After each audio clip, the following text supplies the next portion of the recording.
तर Bethcar trophy 2.0 चा मालिकावीर ठरतोय pride of Bhiwandi, pride of Betkar trophy Bhavesh Pawar. पण भावेश, सर्वप्रथम अगदी अभिनंदन.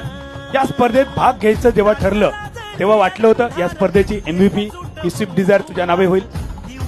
असं कधी मी विचार नाही करत का मला मॅन ऑफ द सिरीज भेटावं किंवा इंडिव्हिज्युअल काय प्राईज भेटावं.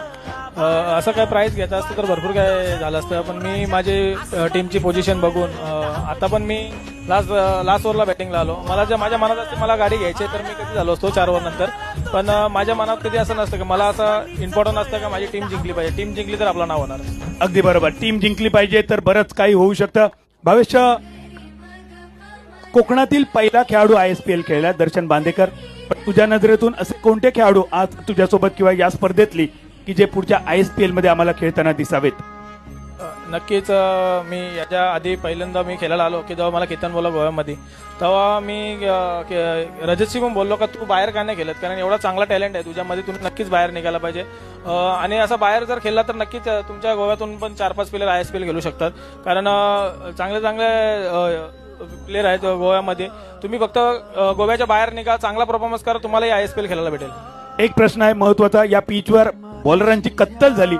या विकेटवर आपण खूप किफायतशीर गोलंदाजी केली, विकेट मिळवल्या. काय सांगशील तुझ्या चाहत्यांना, युवा गोलंदाजांना अशा पिचवर गोलंदाजी कशी करावी? अशा पिचवर गोलंदाजी करायची, कारण तुम्हाला सांगतो का विकेट एक साईडला खूप हवा होती आणि एक साईडून असं वाटत असेल कोणाला का एक साईडून भरपूर रन खातात बॉलर, पण इथे येऊन बघा का किती हवा चालू असते ना काय.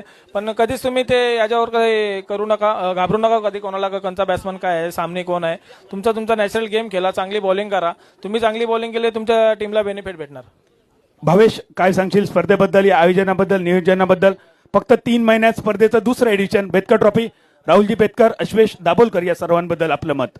नक्कीच आम्हाला पहिले खेळायला इथं बोलवलं त्यांचं धन्यवाद करतो दादांचं. आणि टुर्नामेंट तर खूप चांगली झाली आणि अशी टुर्नामेंट मला वाटतं गोव्यामध्ये पहिल्यांदा झाली आणि त्याच्यामध्ये 4 इयर्स सिरीजला आहे. तर खूप चांगलं असं आयोजन होतं आणि भरपूर पब्लिकनी पण खूप सपोर्ट केला.